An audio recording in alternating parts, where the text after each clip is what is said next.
Good morning and welcome to the first fireside chat of the ABA Task Force on the Law and Artificial Intelligence.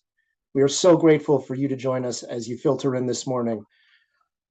Over the next year, this task force will frequently be hosting events just like this one on some of the most important issues relating to artificial intelligence and the legal profession. A note before we get started, the question and answer function today is enabled, but due to the short nature of our event, our panelists will not be responding live, but will be responding in writing when the event is available on demand on the task force website. We are going to start today with a great conversation with Reva Schwartz of the National Institute for Standards of Technology, and moderating this discussion today is Cynthia Cwik. Cynthia currently serves as the vice chair of the ABA Presidential Task Force on Law and AI. Cynthia was a partner for 20 years at two global law firms, Jones Day and Latham & Watkins, where she represented clients in high-stakes, high-profile matters involving complex science and technology issues. She's also been a fellow with Stanford University's Distinguished Career Institute program, where she's focused on cutting-edge technology, including artificial intelligence. Cynthia is also the former chair of the ABA section on science and technology law and is the co-author of the American Association for Advancement of Science report, Artificial Intelligence, Trustworthiness, and Litigation. Cynthia, good morning. Good morning, Joey. Thank you very much for that kind introduction, and good morning, everyone. Welcome to our kickoff event for the ABA Presidential Task Force on Law and AI. And I'm very pleased that we have as our special guest, Reva Schwartz, who is a member of our task force. Let me give you a little bit of background about Reva. She's a research scientist in the Information Technology Laboratory at the National Institute of Standards and Technology, or NIST. And she serves as the principal investigator on bias in artificial intelligence for NIST's Trustworthy and Responsible AI program. Her research focuses on evaluating risks and impacts of AI systems and improving organizational practices for managing these risks. Her background includes serving as a forensic scientist for almost 15 years at the United States Secret Service, a temporary duty assignment at the National Security Agency, and serving as an adjunct researcher at Johns Hopkins University Human Language Technology Center of Excellence. She's advised federal agencies about how experts interact with automation to make sense of information in high-stakes settings. Good morning, Reva. Good morning, Cynthia, and good morning, everyone. Thanks for having me. Thanks for the invitation. I'm happy to be here and be part of the ABA Task Force on Law and AI. Looking forward to the discussion. Thanks so much. I'd like to start out by having you give us just a little bit of background regarding NIST and its work regarding AI. Yeah, thanks for asking. So NIST is a federal agency under the Department of Commerce, or a small federal agency, and our mission is to promote U.S. innovation and industrial competitiveness. This plays a central role in advancing critical and emerging technologies, whether it's AI or quantum information sciences or advanced communications. And really, NIST has a long-standing reputation for cultivating trust in technology. We do that by participating in the development of standards and metrics, both here in the US and internationally. These standards strengthen measurement science and make technology more secure, usable, interoperable, robust, and reliable, or in other words, more trustworthy. These contributions, clear, implementable, consensus-based standards and metrics, are critical in the AI space to ensure public trust of technologies such as AI, particularly given its widespread impact. I know NIST has been focusing a lot recently on this AI risk management framework. This was mandated by the National Artificial Intelligence Act, and it was released earlier this year after much work on the part of NIST. As I understand it, you had released 2 drafts for public comments. You had multiple workshops and other forms of public engagement with respect to this risk management framework. Can you give us an overview of the framework and its key objectives, and talk about the collaboration between the public and private sectors in developing this framework? Right, yeah, as you note, NIST was directed by congressional mandate to deliver a risk-based framework for AI. We released that at the end of January, so not quite a year yet. AI systems, as we all know, can provide many benefits, but we also all hear more and more every day that they do come with risks. Sometimes these risks are significant. Negative impacts or harms from the use of AI can be experienced by individuals, groups, or communities, and even society at large. So getting a better understanding of those risks and how they arise is vital if we're to trust this technology in our society. So over the 18 months that we developed the framework, we had 3 public workshops, an RFI, and 2 public comment periods on 2 draft versions of the framework for people to provide their input about what they felt should be in a framework for managing AI risks. So in the end, we ended up talking and working with more than 240 organizations across private industry, civil society, academia, federal and state government agencies, as well as international agencies and organizations, including standards orgs. The framework adopts a rights-preserving approach to AI, which means that the protection of individual rights is at the forefront of how the AI is developed and used. It is not a checklist. It's really meant to help AI organizations align their internal culture and practices with intended aims and shared societal values. So it's designed, yeah, that sounds high level, very principle based, but it's designed to be practical and to adapt to the tech landscape as AI continues to develop. So it can be used by organizations in varying degrees and capacities, so they can build technology that not only protects people from its potential harms, but also create technology that can be beneficial. So what's important here to note is this is not regulation, it's voluntary.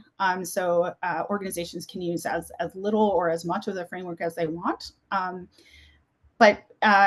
So even systems that perform accurately can be harmful. This is kind of a misnomer as, oh, it's very accurate, but that can also create harm. And so it's more complex than whether the technology is accurate. This is why what we've done is to operationalize 7 trustworthy characteristics in the framework, things such as fairness and bias-related issues, but also accountability, explainability, safety, and validity and reliability, which are a little bit different than accuracy. The framework enables organizations to consider AI risks from a broader socio-technical perspective. And this means that we are placing system-centric activities like model development and data selection right alongside and connected to efforts related to AI product governance, human factors, consideration of real-world impacts, all within specific contexts through efforts such as participatory approaches or hearing from external stakeholders. And of course, we are NIST, so we are very focused on making sure that the adoption of testing, evaluation, validation, and verification practices, what we call TEV in the framework, these are outcomes. Our outcomes are based on TEV practices, and you can find those in the core, along with accompanying practices in the AI RMF playbook. No, thank you for that, Reva, and I'll let the audience know we're going to be posting in the Q&A then a link for this AI RMF so that you can have access to it if you haven't had a chance before to look at it. Reva, NIST also has recently started a trustworthy and responsible AI resource center. Can you tell us more about that? Yeah, so we knew that framework users were going to need additional guidance as they put the framework into action, even those who are very involved, those stakeholders who were very involved with us during the entire 18 months that we developed it. So we produced a few items to help this user community, all of which are placed on this AI resource at Trustworthy AI Resource Center. It's at airc.nist.gov. And the Resource Center is a platform to support the people and organizations in government, industry, and academia, both in the US and internationally, driving technical and scientific innovation in AI. It can serve as a one-stop shop for foundational content. We have all of our technical documents. The framework is obviously on there. And we have a glossary of terms in trustworthy and responsible AI. This is a new area, and there's a lot of different disciplines who work in this area. So making sure we're all on the same page as to what words might mean across these different disciplines. And we're going to continue to build out more content for the Resource Center. It's also, though, where we house our AI RMF playbook, which was something that we started during the kind of tail end of the development of the framework. The playbook provides suggested actions for achieving the outcomes that are in the framework core. It's a living resource. We expect to release updates about twice a year based on feedback we receive from the stakeholder community to stay on top of advances in AI. The framework itself is meant to stay kind of evergreen for approximately 2 to 5 years, but the playbook is more of a constantly updated to stay on top of things. The playbook is available as a gigantic Excel sheet and a very long PDF file, but we provided these resources. It's also just web pages that you can search through, but we give everyone the whole pie, if you will, because those were resources that we overwhelmingly heard people wanted. Also on the Resource Center, we have AI RMF crosswalks.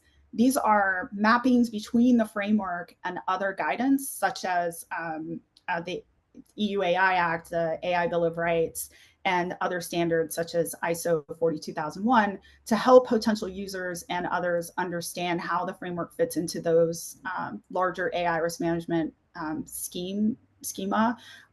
So if you're familiar with one of these other documents, you can kind of see how these, it helps you traverse the AI RMF. And I would just point out that the very last thing that I'd like to point out on the Resource Center is we have a video explainer that gives a kind of TLDR of the whole AI RMF. No, thank you so much. And I do encourage everyone in our audience to go to that website and make use of this AI Resources Center. It really has some very valuable materials on it. So with regard to this framework, Reva, how does it work to help organizations and contribute to the trustworthiness of AI? Because that's such an important issue for everyone. Yeah, so the framework has a kind of place setting to get people up to speed on what we mean by risk, what we mean by trustworthiness, what we mean by risk tolerance. But the real kind of engine of the AI RMF is the core. These are functions, 4 functions specifically: govern, map, measure, and manage. That contains 72 subcategories. Sounds like a lot, but of course everybody doesn't have to do all of them. But those are, instead of we get to this whole principles to practice piece, that these are 72 opportunities for instituting real practice within your organization, not just principles, but outcomes that are achievable. I mentioned the trustworthy characteristics, and the framework does describe how each of these components interrelate and the trade-offs between the decisions about, how safe is safe, how private is private, how to enhance interpretability and transparency while preserving privacy. All of these activities in the framework and the playbook are designed to be implemented in a way that reflects diverse and multidisciplinary perspectives, including the views of AI actors. That's a term we use in the framework, and we actually have a whole appendix about AI actors. These are the people who basically bring AI to life. So actors that are external to the organization, such as subject matter experts and potentially impacted groups, also play a role here to enable more open sharing of ideas and assumptions about AI system purposes and functions. This helps everyone kind of work together. We call this a shared responsibility to identify risk and manage it. The context in which technology is used and the way people use it, reuse it, misuse it, repurpose AI in very unexpected ways can all be contributing sources of risk. So it does mean that all of these people, the AI actors, kind of need to communicate better. Enhancing organizational capabilities for doing that, for considering context, recognizing limitations of technology, and broadening perspectives so that we can build out beneficial aspects of AI as well, are all kind of connected to this AI actors and AI lifecycle piece and the core functions. As you know, there's been a lot of discussion about the need to balance innovation and growth with AI, with managing AI-related risks. So how does the framework address that tension between those two goals? Now, there are many trade-offs in technology and have been, and AI is no different. So, for example, addressing the AI trustworthiness characteristics in the AI RMF, trying to figure out, like I was just saying, privacy versus transparency. We need transparency to carry out a lot of aspects on the AI lifecycle, but people require privacy. Those are important decisions in figuring out how to do that. But then, of course, there are trade-offs between those characteristics and organizational incentives and practices, such as innovation and just doing business, getting your product out. So the guidance in the playbook tries to help organizations make some of these factors more explicit, so that decisions can be clarified and documented clearly. And this is really driven and carried out most effectively in the governed function. But it's a complex topic that, NIST isn't going to be the only people to have something to say here, but we are working on and hope to have some guidance on the topic of trade-offs in the coming year. I think, and I would just add too, you had mentioned that many organizations have adopted and implemented the AI-RMF, and on our webpage, it's not on the AIRC, but on the NIST AI-RMF webpage, we have perspectives from some of those organizations. On the Resource Center, we have built out a space for use cases or profiles from any framework user to share their real life examples of how they put the framework into practice. So these are what we mean by profiles is basically any template or sharing of use cases for how a given industry sector could, such as in hiring or criminal justice or lending, put the framework into use, but also cross-sectoral. So not just within an industry vertical, but things like the cloud or procurement, the use of large language models. How might different industries and different sectors come together to build out guidance on how to manage the risk that based on their expertise and their kind of visibility. These profiles can be done jointly or independently. We do not have to be, NIST does not have to be involved, but we're always happy to be in the room and help. No, thank you for mentioning that. I think that could be a very useful resource for people to be able to get a sense of how other organizations are using the framework. How does the NIST framework align with existing legal and regulatory frameworks relating to AI? Yeah, a number of international organizations were among the 240 groups who submitted comments to us and engaged on the development of the framework. Since AI policy is a live and evolving enterprise, the framework is law and regulation agnostic. So while risk management practices should incorporate and align to applicable laws and regulations, the framework does not supersede those regulations, laws, or other mandates. So it seems like we shouldn't have to say that, but you still have to follow what you normally follow. In the framework core, a number of subcategories relate to the need to stay aware of legal and regulatory requirements across the enterprise. So not just for the compliance team, but other professionals across the life cycle. Again, these AI actors. So this awareness of the applicable legal and regulatory considerations and requirements should be specific to the industry sector or business purpose, as well as the application context of the deployed AI system. So if you are building tools for hiring, you're going to need to stay on top of all the latest goings on about hiring law, but also AI in hiring. And organizations are also encouraged to implement training programs for the whole staff to maintain awareness on these topics. Another relevant topic here is the concept of risk tolerance. The AIRMF can be used to prioritize risk, but we do not prescribe risk tolerance in the framework. Risk tolerance we define as the organization's readiness to bear a given level of risk in order to achieve its objectives. So it does get a little bit to these trade-offs between maintaining innovation and dealing with risk. Risk tolerance can be influenced by legal or regulatory requirements. It's also highly contextual and specific to the given use case or application. But since NIST doesn't prescribe risk, we heard a lot during the development of the framework, like, well, how do I know what's high risk? How do I know what's low risk? We encourage organizations to use guidelines for risk criteria, tolerance, and response established by other types of requirements. So this could be within a discipline, within a sector or a profession. And then where established guidelines don't exist, for small companies, organizations are encouraged to develop and define reasonable risk tolerance. And we're working on a document to help organizations do that. Terrific. Well, generative AI has made very rapid advances recently, and certainly has been in the news. And NIST recently formed a public working group on generative AI. Can you tell us about this working group, including who can join and how to join and what the goals are of this working group? Yeah, anyone can join and sign up for the Generative AI Public Working Group and participate in discussions about how to manage the risks specific to the use of generative AI. That working group is focused on developing an AI RMF profile. So this is one of those cross-sectoral profiles in 4 topic areas. We are covering, not surprisingly, generative AI governance,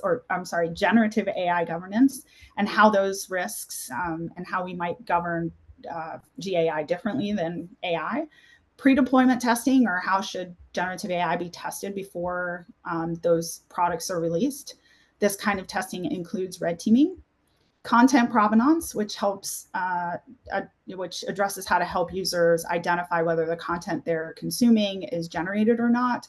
And then incident disclosure practices. So those are the types of activities that organizations can play a role in right now. And I think you guys are going to provide a link where people can go to sign up. I should note we have over 2,600 members in the public working group right now, and we all interact via a Slack workspace where we collaboratively develop the guidance that we'll be releasing. Terrific. So for attorneys and legal professionals who are advising clients on organizations on using and implementing the NIST AI framework, do you have any recommendations for how they can get started? Yeah, so since the framework is voluntary, there's nothing to comply with. However, organizations can get started using and implementing the AI RMF, we like to say today, whenever they want. They can get started by going to the framework core, those 72 subcategories, and identify out of those 72, which are the ones that apply to their context, and continuing to hone down that list to as many subcategories that make sense for their context and use case. And then even doing a quick exercise of which items they can currently answer, like, oh yes, we've done these things. Yep, we're good, or wait, what are the things that we really need to be working towards? And so there's key guidance in the playbook for every one of those categories. No matter what you pick, you can find examples and recommendations for how to implement that, including references, if you really want to dig in, and what are the transparency and documentation requirements for each of those categories. But yeah, I think, and we should have templates in the coming weeks to help organizations do that more readily, so they don't have to make their own. Terrific. How can attorneys and organizations stay informed and engaged with NIST's ongoing efforts in AI governance and risk management? So we do have a Gov delivery. Actually, I can't remember if I shared that link, but I will later. If you sign up for that, you can stay on top of our activities. You can go to the AIRC. We have an announcements page as well in there, I believe, or we will. And we're working on things all the time, multiple things. We regularly announce events or documents or other types of efforts like workshops. But I think now is a good time to point out that NIST cannot do its job. We cannot be effective without hearing from the broader community. So you can submit suggested actions to the playbook whenever you want. You can email that at aiframework@nist.gov. And as the co-lead of the Generative AI Public Working Group's governance subgroup, we'd love to get your input on the Generative AI working group. So just sign up and we'll see you on the Slack channel. All right, sounds great. Can you talk for a minute about your perspective on the future of AI governance and how frameworks like NIST are likely to evolve in the coming years?